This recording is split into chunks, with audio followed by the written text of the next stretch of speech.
Hello everyone and welcome to another episode of the Ranking the Beast Quest book series. As you can tell, I'm doing a pretty big recording session.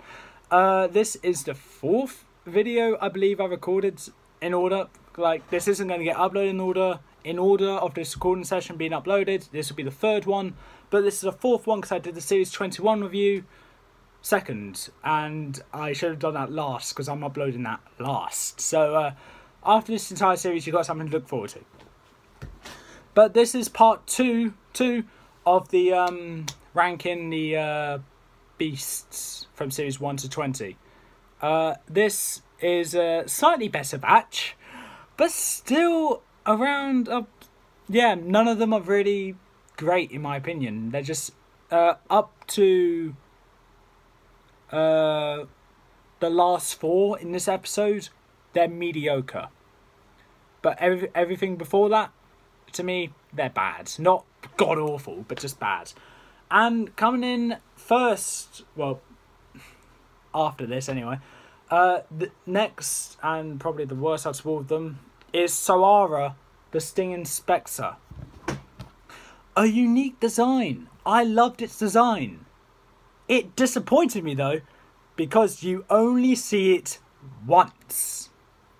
No, sorry, you see it in 2 chapters in the entire 8-chapter book. Because most of it is Tom, Alina, whatever the hell the other 2 people were, going around an island trying to find something. Tom fighting a bunch of fish people, trying to save Alina from being poisoned from this thing. But no fight against it. The actual fight against it was 1 chapter long. It's a disappointment. I was looking forward to this piece when I first saw it, but then I got this. I was honestly disappointed.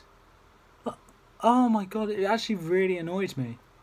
So yeah, Drogan and Soara are back to back because they're both just as bad as one another. Well, because Drogan I forgot about. So next is Elko, and this one, like Thoron, I don't like for design. It's unique for design. I gave it a high score, but it doesn't check because I do the Beast Review to try and give the score for not only my opinion but what I think other people would give. So I kind of compromised by giving it the highest score. And its abilities are good, I'll give it that. But its fight, I didn't like. The story, I didn't like. And honestly, everything else about it, I didn't like. So that's all I can say. It stands by its name, being called the Sand Monster. So that's it. Ah, yes. Next is Tickron, the Jungle Master. Watch the last episode to know why I put this one here. It's the best out of all the monkey beasts, I'll say that. But all the monkey beasts are disappointment to me, because they're all bad in my opinion. I hope the one in Series 22 does better. But other than that, no good monkey beasts yet. Up next is Styro, the Snapping Brute. I'm sure you're seeing a theme here, because I believe that was 4? No, 3. This is the 7th new generation beast that I'm ranking here. I got another one after this. This is the 7th new generation beast I'm ranking here. Meaning these 7 are just as bad as all of them, and they are, because this one design wise I liked, but the fight was bad, the abilities are bad, and the story wasn't a great starter book compared to other starter books we had. Up next is Skalix, the Snapping Horror, and I said this in the most recent review I uploaded on this channel. I didn't like it. I found it disappointing, for the simple reason of its tail being an inconsistent weapon. If you have a new weapon that is unique, you need it to be good, but this one isn't good. It's just bad. Its design is a bit basic in my... Well, not really basic, but too much like a crocodile along with whatever the name of the dinosaur is. So I guess it's kind of a combination of that, but apart from that, that's it.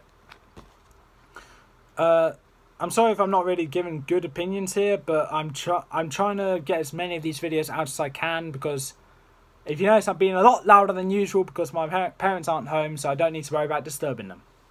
Next is Minos the Demon Bull. Now this one is here for the simple reason it is a waste of space like Ursa's. Its design is slightly better and its fight was basically a rodeo. Its abilities aren't good at all though. It's essentially, I mean, Minos' abilities are essentially Tagus's, just stronger. And Tagus killed Minos. So, okay, that makes no sense. But still, it wasn't a good beast in my opinion. It's a good 50th beast, just not one that I like. Next is Elko, the Lord of the Sea. Lord Cthulhu. Another reason why Series 11 is a bad series. Yeah, its design is unique, but its fight and abilities are bad. Along with the entire story for Series 11, they're bad. But I think for the time being, yeah, for the rest of this episode, no more Series 11 beasts, thank God. Next is, now this is going to be a surprise to some of you. I gave this one a boost for the simple reason of its story. But I pulled it down for its beast review. And I really don't want to put it here because it does have a lot of beasts in it. But at the end of the day, Edgar and Crimin, they're not good beasts. They're essentially Furno, just a different colour. And that's why it's there, because it's a copy and paste of a really iconic beast.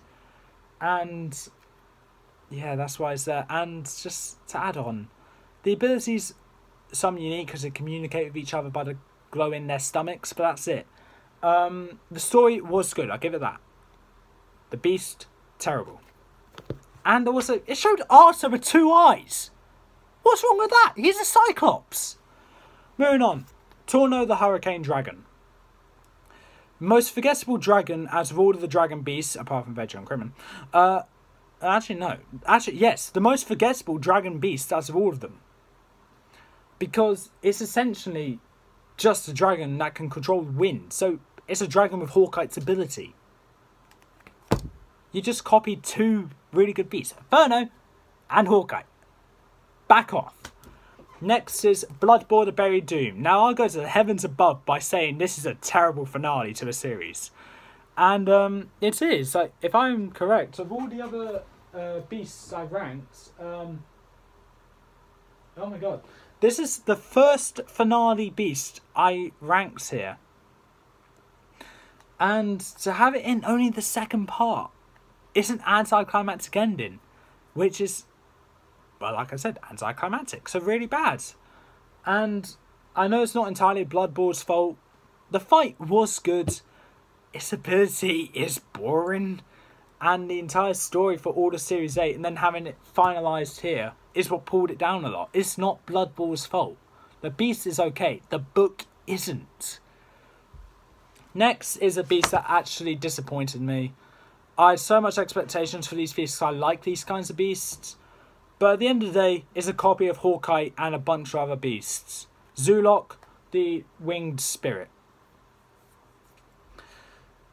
Its only unique ability is boring, where it can just blind people. Or its opponents. But that's it. Death-defying Screech. Okay, yeah. Lipida does it better though. So, but that's it. And when looking back at this, it's going to be forgettable to me. Because there are so many other bird-related beasts which are much better. Moving on, we have towards a mediocre beast. Shaman the Raging Flame. And the reason why Shaman is here, because it's actually the most forgettable out of the new generation beasts, in my opinion. And there's Koldo that I previously talked about. But the reason why Shaman is here is because it's probably the weakest out of all the Knights of Forton.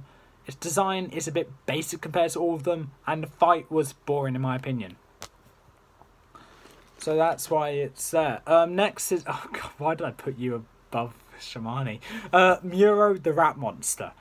And this one is here for the simple reason, it's all bad. Oh man, I really hate to diss Series 6, because I love Series 6. But the reason but it's just bad. The only redeeming quality is that it can guide where it's going by its whiskers and ears and nose, because it is blind at the end of the day. But it just guides itself with that, and that's actually really unique and good. Next is Blaze the Ice Dragon. Honestly, an insult to the dragons of all kinds. It's the only Chinese dragon-related dragon-like beast. Try saying that 5 times fast. But, and unfortunately, it's a bad beast. I get it's supposed to be a counter to Inferno, but if fire ever gets weak to ice, I would be ashamed. But at the moment, as far as I'm aware, it's not. And Blaze is just really boring in my opinion. I didn't like its fight. It was just mediocre for its design and abilities. Next, and the final book I'm going to be talking about this series, of this episode anyway, is Targo the Arctic Menace. Design is mediocre. Its abilities, mediocre. Its fight, mediocre. It was just a mediocre beast. There's nothing really positive to say about it. It's just mediocre. It's not great, but it's not bad at all. It's the worst of its series, which is a big drag down, because the rest of its series is phenomenal. Great. But then there's Targo. Sorry, mate. You're honestly not my type of beast. I like dog-like beasts because, well, carnivora.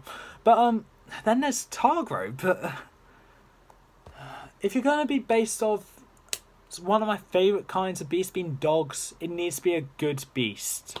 Like, you're going to hate me, Brutus, or Coron, or Carnivora. They're all great beasts. Dog-related, anyway.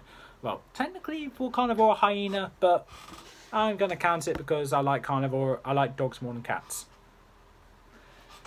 Okay, so with that being said, I just put it over there because I will be putting it away after this recording.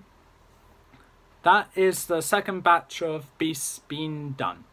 And that is all for this time. If you like what you saw or heard, leave a like, leave a comment, don't forget to subscribe. Join me in the next video where I do part 3. And I'll see you next time.